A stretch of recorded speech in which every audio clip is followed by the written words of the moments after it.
You ask Tiger to calculate. This deals with finding the midpoint between 2 points. The midpoint between the 2 points is 4, -13. Let's solve it step by step. Plot the 2 points and calculate the midpoint using the formula. The coordinates of point 1 are x1 equals -2, y1 equals 64. The coordinates of point 2 are x2 equals 10, y2 equals -90. PM represents the midpoint of the 2 points.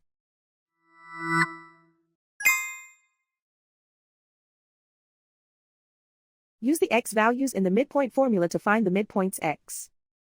x1 equals -2. x2 equals 10.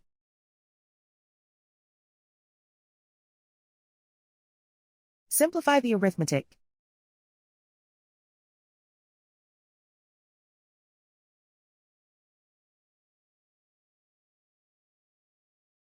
Use the y values in the midpoint formula to find the midpoints y. y1 equals 64.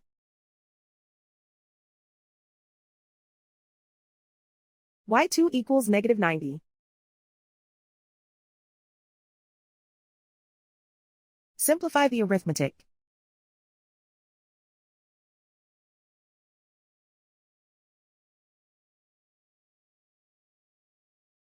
And so, the midpoint is 4, -13.